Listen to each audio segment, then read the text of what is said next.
Welcome to Down the Garden Path. I'm your host, Joanne Shaw, landscape designer and plant lover. I enjoy discussing down to earth tips and advice to help you seasonally manage your garden and landscape. And I also aim to bring you interesting and relevant topics to educate you all about the landscaping and horticultural industry.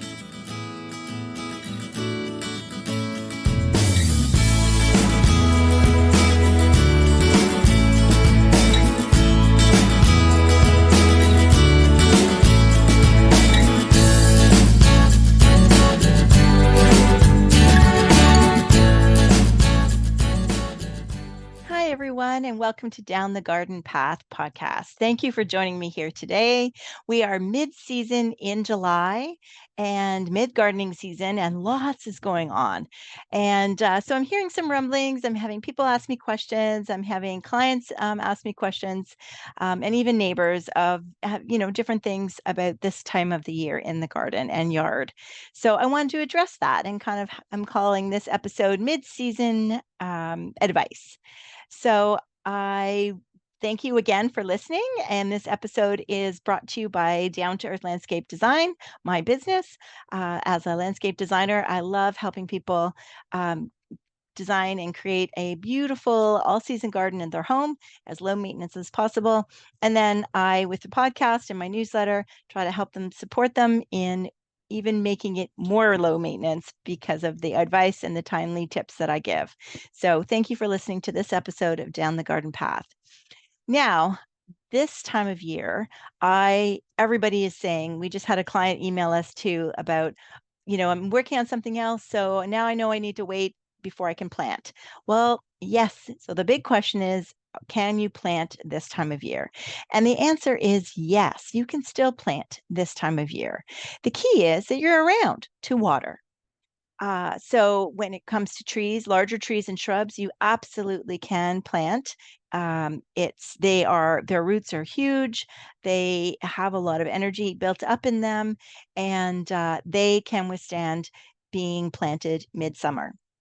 Now, again, watering. So when it comes to trees, if you need to be away for the weekend, there are things like the tree watering bag that I mentioned here on the show before. So, it's a slow drip. You fill the bag, it's a slow drip. It might take, 6 hours or so for the water to drip out and give your tree a nice slow drink. So that can get you through the weekend. Other than that, if you are around, water something thoroughly before you go and then water when you get back. Also, you can put a sprinkler on a timer as well. So there's a few ways you can go around it if you must be away. But for the most part, you need to be home. For perennials, I know this is the time of year where a lot of places are getting rid of and putting some plants on sale, and they might be a little sad looking and a little beat up and a little bit of shock from being out in hot parking lots all season. So don't go by what the plant looks like above the pot because it might be sad, but you want to look and make sure that there are healthy roots. So if there are healthy roots and you're getting a good deal, then absolutely go ahead and purchase it. Go ahead and plant it. Not much might happen. You might need to do some trimming back, some deadheading. So not much might happen this season, but if the roots are good, and that's the most important part, then by next year, it's going to be great. And you're going to be very happy that you got such a good deal on that plant. So that's the most important thing, is making sure you are putting in something that's healthy, as well as you are around to make sure it gets enough water, especially in a drought. Like we've been getting a lot of rain. So if there's a lot of rain in the forecast and things are going to be watered by nature, it's less urgency compared to if we were heading into, a 2-week drought or something like that. So there's no reason to put off planting anything. Now's often a good time because you see where the holes are, you see where you need plants filled in, a color filled in, you see where you need shade with a shade tree. So don't hesitate, whether it's adding to your new garden, if you want to, or adding to your existing garden or creating a new garden. It's perfectly fine to plant now. Especially, if you go to reputable garden centers that are taking better, that are irrigated and taking good care, then those plants are really doing well. Or a grower, like I buy from the grower, they're being irrigated, they're being looked after very well. So the plant's going to rebound once it gets in the ground in its new garden very easily. So that's good to know. Um, the other thing is that sometimes people panic with the uh, thinking the summer and watering, that sometimes, often, the symptoms of overwatering look the same as underwatering. So if you are watering something and it's still not bouncing back or still not looking well, then really stick a screwdriver, stick a stick down. I always love my old wooden spoon. Buy yourself a new wooden spoon and get from the kitchen and get your old one and just stick it in. And if if it's all wet and muddy at the end, then the water is getting down there. You just need give the plant a bit of time in order to absorb it and to take up the water into its stems. So yes, so don't put off what you can do later if you want to do it now. Sometimes people are on vacation now and you want to do it now versus waiting into September. We don't know what these days with the fluctuating weather, we don't know what we're getting. So I think the biggest key is being around, having the time, certainly getting a good deal, and yeah, I think go ahead and plant. My second piece of midsummer advice is, in addition to it being this time of year, mid-July, is Japanese beetle season. Now, this topic brings up so many opinions and so many comments, no matter how you bring it up. But as soon as you mention it, so there are the diehard people who go around every morning with a soapy water in a bucket and kill all their Japanese beetles that way. And if you have time, go right ahead. Many of us do not have that time to do that and to do that level of inspection, and especially when the beetles might be only in one or two plants too. So I really strongly believe that the traps work. The key, and there's lots of naysayers online, and there are lots of people who are going to tell you, no, no, they're going to bring more. You're going to get all your neighbors' bugs. You're going to get the whole street's bugs. You need to read the instructions. You need to make sure there's only one trap within that area.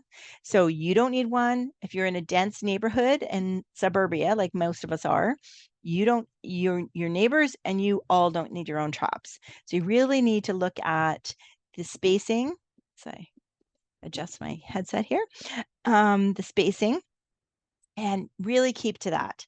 So you and your neighbors might be able to take turns. One year you buy it and it covers all three of you, and one year the next person buys it and it covers all three of you. So that is the biggest thing. The other thing is location. I see many pictures online where people are hanging them above their roses or hanging it above their plants in their garden or in the garden. No, you want to draw the bugs far, far away. So against a fence in the back corner, if you don't have any plants there, those where your air conditioner is between you and the neighbor, where it's all just shady and no plants there. Draw the Japanese beetles there to a dead zone in your yard, and that way they are not, stumbling on your garden and stumbling on new plants. The thing to remember is, if we don't get them all, they're the ones that lay the eggs in your lawn, and those turn into grubs. And then next year, those grubs hatch and become Japanese beetles, and you repeat the cycle. And it gets harder and harder to get rid of them. So I feel like the pheromone traps are a good way to attract them, dispose of them in an easy way possible. To me, I think dumping out the trap, as gross as that can be, sometimes it's better than the um, soap and bucket method, walking around your yard. So that's something to think about. But again, I really want to stress that you need to read the instructions and talk to your neighbors, find out if they have a trap happening. And if they do, that's great. Maybe you need to adjust it a little bit, make sure that they don't have it in their garden.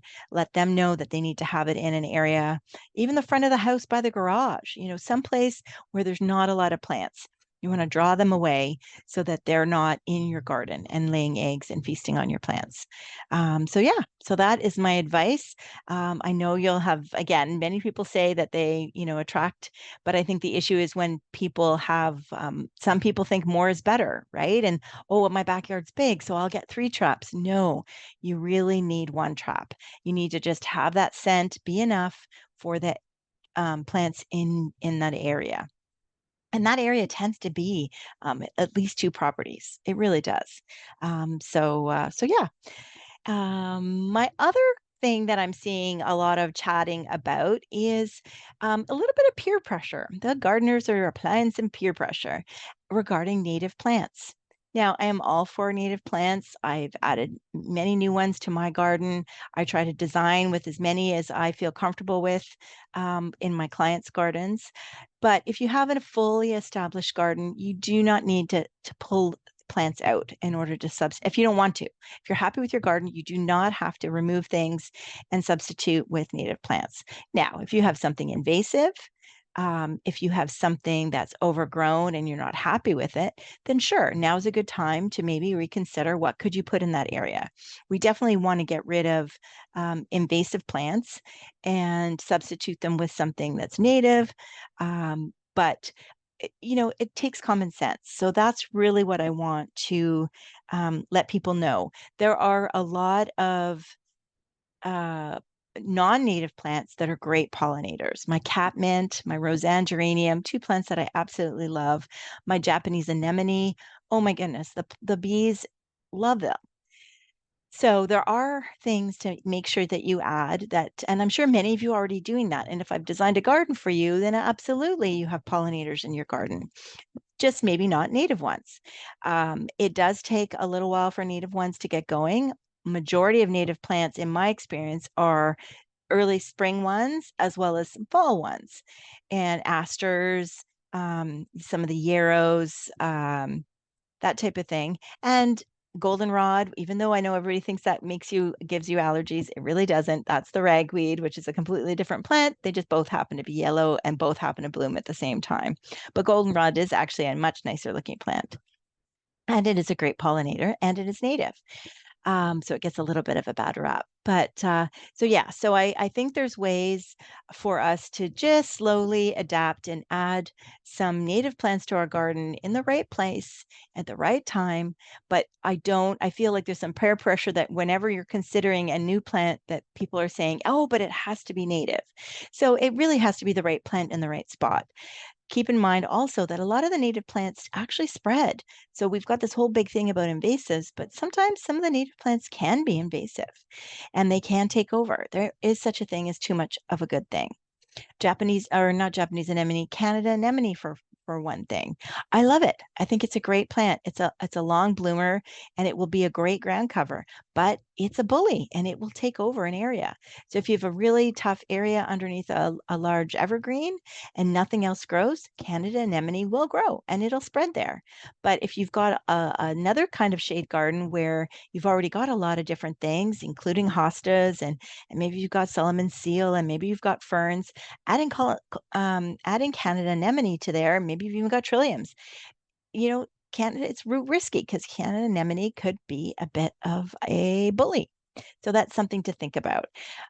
With native plants, sometimes you can control how much they spread by their collecting their seeds. So after it's finished blooming, you cut off the seeds. Like I think of columbine, I've just finished deadheading all of my columbine in my one shade garden, and I'm happy with it spreading. I don't mind. So I was shaking out all the seed heads so that I have more flowers next year, more of a ground cover. And so that's if that works for you, then that's great. Or if I wanted it in a different area of my yard, then you go ahead and take those seed heads and spread the seeds there. But if you only don't want those few plants in an area and you don't want to keep producing more and more, then cut off the blooms after they're finished before they go to seed. And that'll save you having to worry about, weeding out those plants, unwanted plants later. You can always put them in a little baggie or a little jar and give them to a friend that they can maybe start from scratch next season, or they can sprinkle in their garden. So there's always gardeners that you can do a bit of a seed swap with if you want to.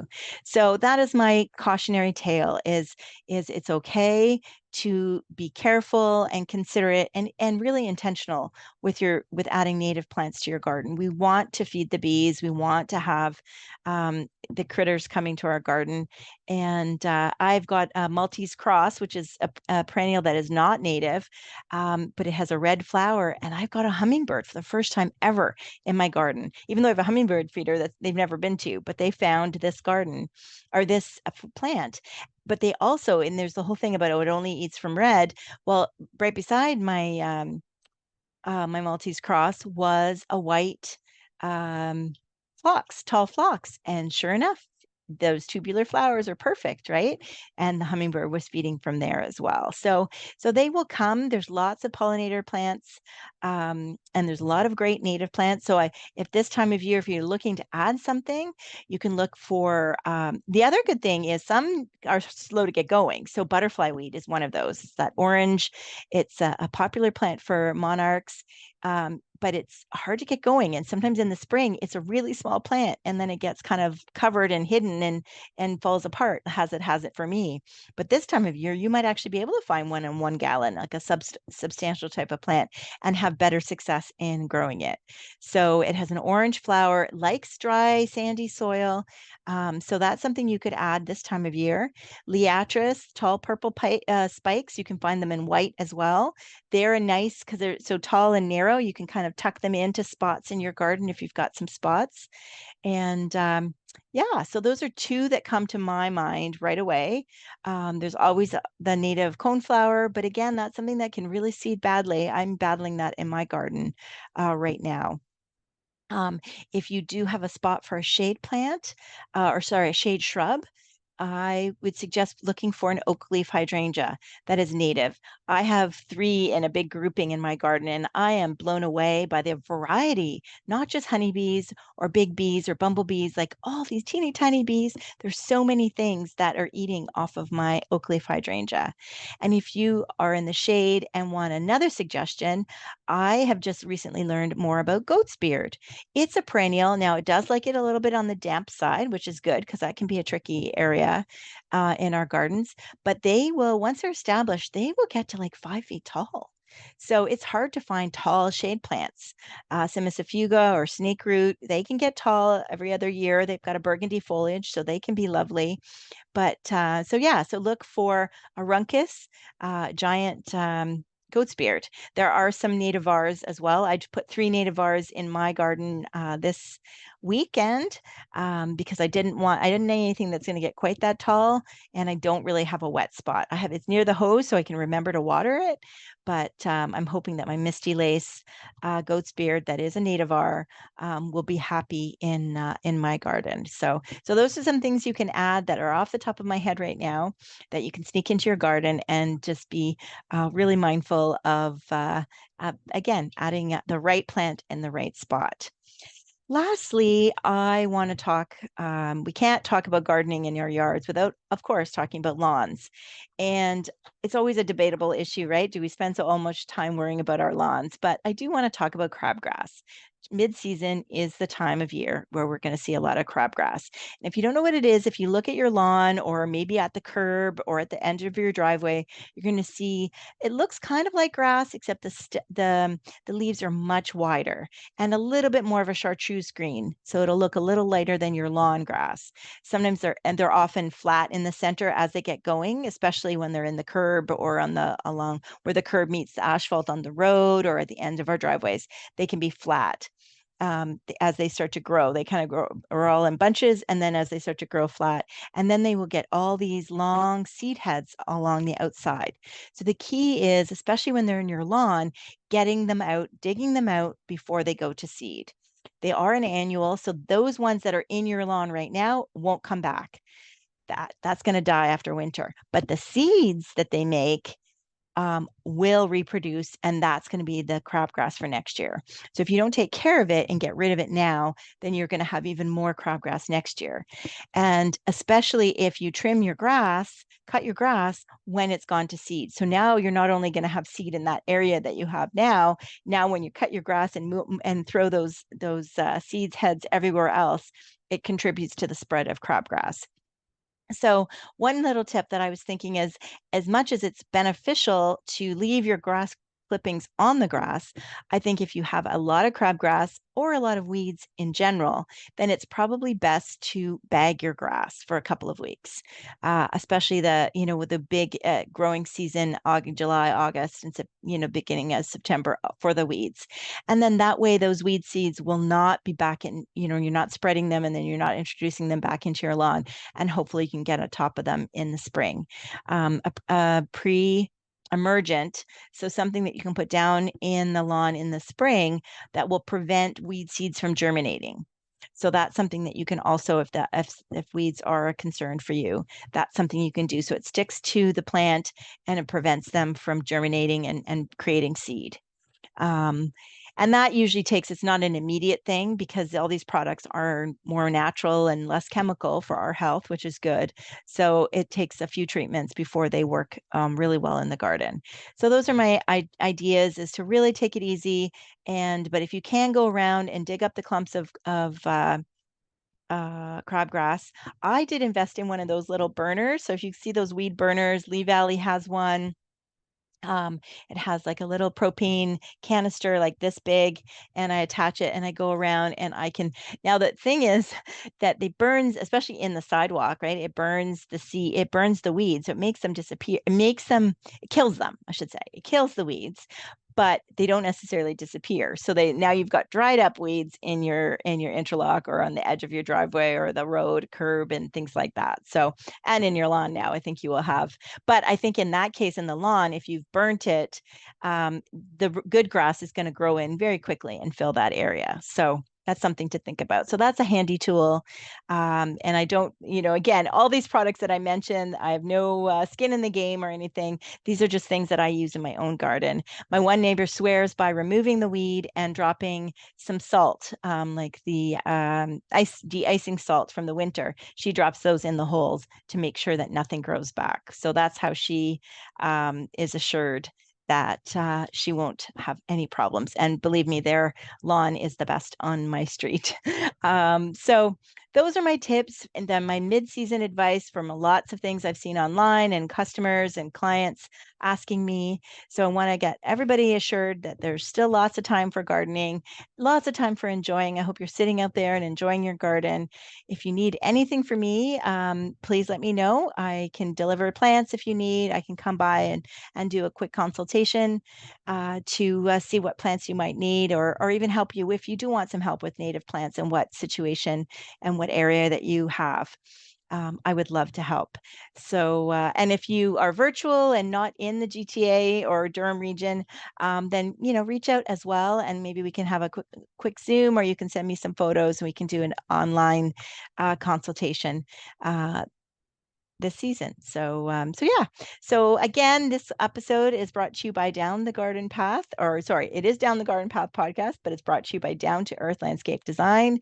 My book, please reach out if you want a copy of my book. There's a link on my website that helps you with the timely tips of what to do. And July and August and September can start to get, there's specific things you need to do at specific times. So my book really helps with that. So have a look. It is available by the same name as the podcast, Down the Garden Path, and it is available on Amazon US and Amazon Canada. So thanks everybody for listening. I love bringing you helpful and timely topics and tips to help you with your garden. If you have something specific you want to hear about, please drop me a note and let me know. You can reach me at joanne@downtoearth.ca, and that's number 2. And I also hope that you listen to the past episode on permeable landscaping, especially with the big rainstorm the GTA was hit with. I think this is going to become more and more of an issue, and we're going to need to really change the way we do some of the landscaping and some of the materials in our yards to make sure that we're dealing with the water. So depending on where you live. So some areas already are doing that. They have to have 50% permeable in their property. I know the city of Toronto does that. So I think more and more municipalities are going to move towards that, and we're going to have to be able to do less paving and less interlocking unless we're using permeable products. So have a listen. Romex products, with my interview with Romex, Dave Maxwell from Romex. So I know you will enjoy it. Again, thank you for listening, and I look forward to talking to you again next week. Bye for now.